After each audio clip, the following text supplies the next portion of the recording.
Alright, so greetings from Bellevue, Nebraska, just outside of Omaha. We are currently getting a live load going on, so the camera might shake a little bit. But first things first, I'm feeling a little more like myself. The fact that my beard is growing back, I kind of cut it off with that last video. Just the fact that, my old student kind of got off the truck, all this stuff, it was kind of irritating me, so I just went with the renewal point and just cut the whole thing. My buzzer actually broke right when I started doing it, so I ended up having to shave it with a regular razor. Either way, I like my beard better. I think I look better with my beard. So, but yeah, to kind of pick up where we left off, like I kind of mentioned, I lost my previous student, and I kind of had it in the works to get another student, which is exactly what happened.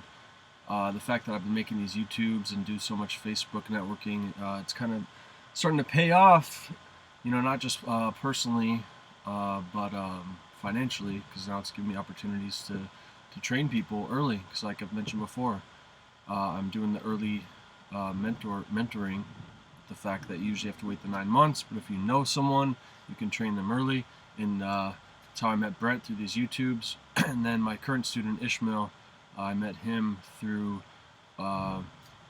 Ernie, the guy I know, who's also from San Diego, a retired police officer, but he hooked up the networking with that, because I guess, again, he has a family friend training him, and his buddy Ishmael, who's now my new student, he hooked us up with that. So either way, again, like I said, pick up where we left off. I was in Phoenix last time. They gave me a load up to Henderson, Nevada, just outside of Las Vegas.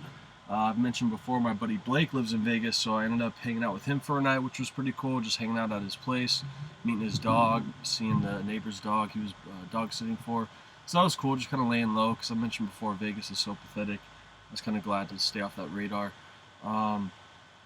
But yeah, so then from Vegas, they gave me a load. They wanted to get me up to Lewiston, Idaho, which I hate, going up that 95. I've only done it once, back and forth, but A, I did not want to go there. B, my student was waiting for me in SoCal. So then they sent me a load going to Laguna Woods, actually 2-stop, Garden Grove and then Laguna Woods, California. I immediately accepted. I'm kind of in a haze from waking up.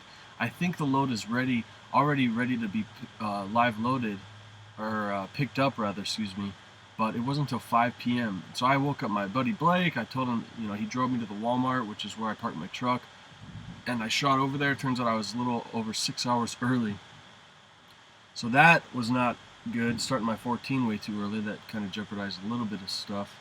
Another thing, you had to have a strap in order to get your paperwork. So luckily enough, a long time ago, I just found one in a trailer, and I picked it up and threw it in my cab, and paid off picking that up, as well as finding load locks and whatever you can find on the road. Found my broom on the side of the road. So it's definitely good to be resourceful with that. But again, my new student Ishmael, awesome dude, former Marine. He's got 2 kids. He's just looking to get his experience and get a full year under his belt and kind of see what local opportunities might be there, that sort of thing.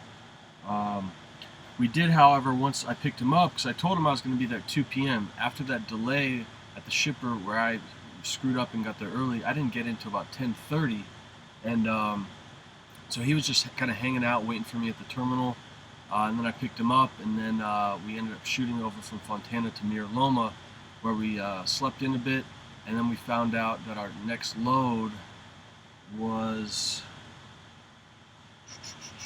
to Kansas, but it didn't pick up till the next day. Point being, we took that opportunity. We went to my house in San Diego.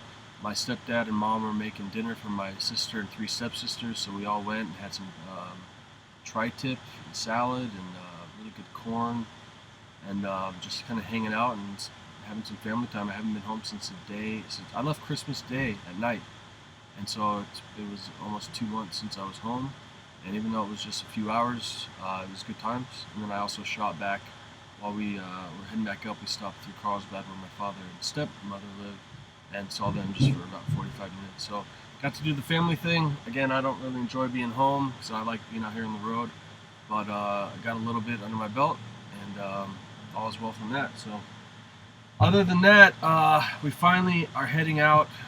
Or no, that's what happened. We had a delay on geez, what happened? We had a delay. That load that I had going to Lemon Grove or Laguna Woods, excuse me, and Garden Grove. That I thought I could T-call and swap it out for a local swap because it wasn't due till Monday. I got there Saturday night to pick them up, so we had all day Sunday to hang out. Then they said, hey, you're gonna have to hold on to that load, which is fine. So we got that all taken care of. First thing right out the gate though, because Ishmael, he was on my truck. I input his code and everything.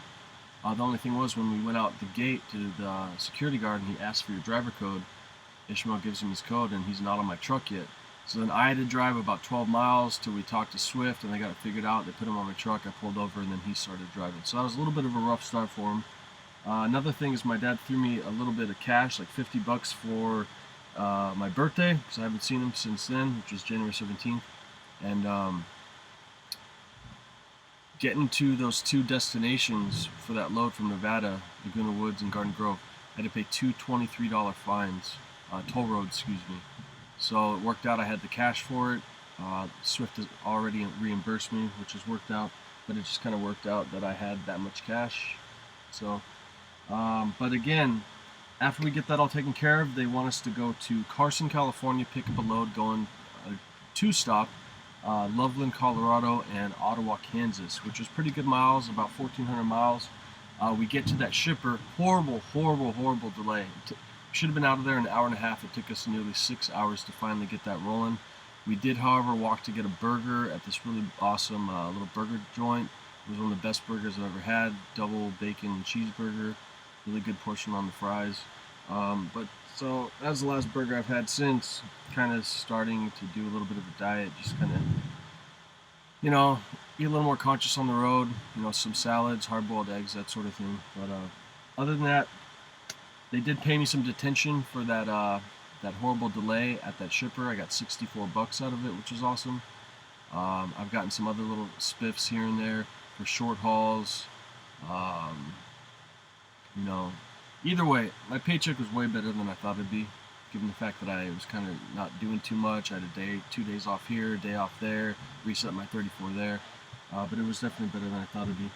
So once we get that load, however, the fact that my 14 had already started, it was a high value load, which means you have to go with Swift policy. A high value load has to go more than 200 miles before your first stop. You have to have enough fuel, you have to have enough hours, and we were screwed on hours because they screwed us over. So we actually were allowed to go back to the Mira Loma terminal. So we went there, we had to park for the night. We went on a Walmart run just to pick them up a few things to get them going on the truck, some food. I picked up a new buzzer set for my face, some other things. Got him some sunglasses because he did not have sunglasses, and I did not feel comfortable with that. The only thing was, when we get back from Walmart, they send us a message saying, you have to T-call that load. The load that we just spent all day on, you know, waiting for this thing, the grueling factor of thinking we're going to get on the road and not, and he's, you know, just eager to get his behind the wheel hours, and he ate up the on duty, you know, hours of getting paid, but he was not getting his behind the wheel, so it was a little frustrating. It was really slow start to getting him going. Then we find out we have to lose this load. So I pleaded to this guy because I told him, I was like, well, technically I could do a full 12 drive-in, he could do a full 12, and then we could take a 10-hour break, and then he can drive again and we can make it. But the guy was saying, no, you'll get a violation. I'm like, no, we won't, because I can be driving and then be on duty as long as I take another 10, blah, blah, blah. I was right. Not to say I was right, but I was. And the next time I talked to that guy at Swift, he's like, hey, man, you were right. I was like, well, I wasn't about being right, but I know how to do my job, you know, legally, DOT-wise. So I did plead to them, though, like, all right, you're stripping me 1,400 miles. Please send a message to the planner to at least get us a decent run. So they did, and we had a load the load that we just delivered from San Bernardino, California, just outside the Mira Loma terminal, to Omaha, Nebraska, which is where we were just at. So stoked on that. It was about 1,500 miles. Finally made our way up to Utah. Ishmael almost hit a rabbit. This fierce, brave little rabbit just ran out in front of us. We probably missed him by that much, which was pretty funny. The only kind of real eventful thing that happened with that run we did go through the Rockies and I-70 east, and we started seeing the signs, chains required at mile marker 178, chains required, mile marker 178, and I'm sitting here like, crap, man. I've never chained up. I've also heard from truckers saying, like, if you ever have to chain up, don't even drive, just park your truck, wait till the next day, the roads will probably be clear. So we took that advice. 30 miles before mile marker 178, we pulled off the road into a rest area, and we slept. We woke up, started rolling. I'm hoping to see these signs not lit up with that. There it still was, mile marker 178, change required. So we had to do it.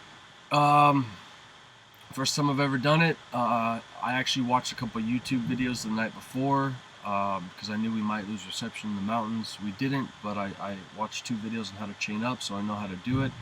I should have technically known already, but I know not everyone knows how to do it. Some people will never do it. I thought I would never do it. Now I did it. It's another one of those trucker bucket list type thing. But so we did it. We only had to run 45 miles with it. And again, I drove for the chains because I said, dude, if I've never driven with chains, I'm not going to sit here and watch you do it. So I drove with it.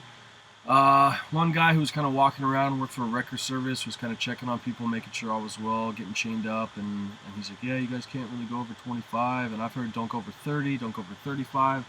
Other truckers, their chains are loose. Ours were so freaking tight with 3 bungees on each one, and I was reasonably doing 40 miles per hour at certain points. I definitely didn't go above 6 gear, but 40 was where we maxed out at. But all was well. About 43 miles down, the road's cleared. We pulled off, we unhooked, which was way quicker. It took about a little over an hour to hook them up and about 10, 12 minutes to get them taken off. But yeah, that was pretty eventful. Then, pretty much right after, we find out we got another load offer from Bellevue, Nebraska, which is where we're at right now, to back to McCarran, Nevada. So I thought we were going to have to roll through the Rockies again, but turns out they're sending us through Wyoming, which is awesome. I thought McCarran was outside of Vegas, so I thought I'd get to... We need a 34-hour break pretty soon. I thought we'd get to hang out with my buddy Blake for it. Turns out McCarran is up near Reno, so that is all out the window, which is all good. But again, we're getting decent miles. He's already at about 24 hours behind the wheel. He should have another 26 by the time we get to McCarran and take our 34.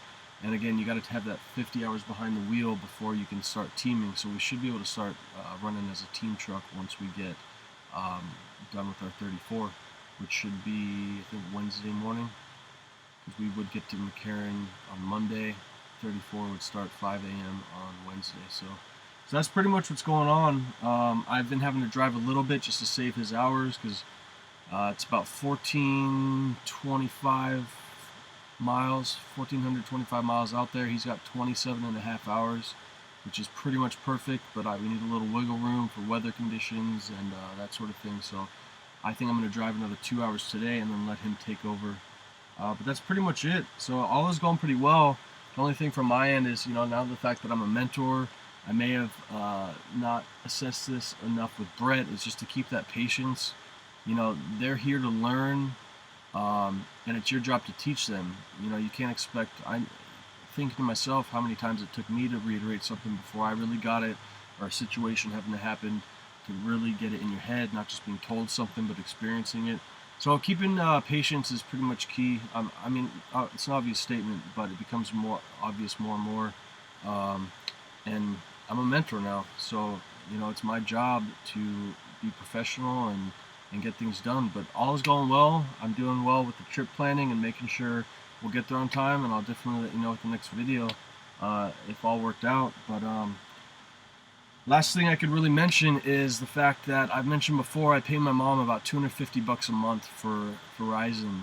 I use a lot of data, about 30 gigs a month from Pandora, Spotify, mostly music, but I also tether my MacBook, my iPad to watch movies and videos and shows.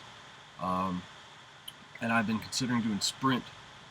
Sprint's about $80 a month. You can also get 5 more gigs of tethered data for 30 more.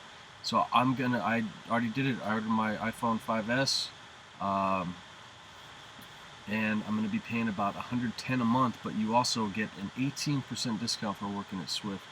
So I'm going to be paying a little over $90 a month for my phone service now. So that's pretty much where we're at, and we should be hitting the road soon.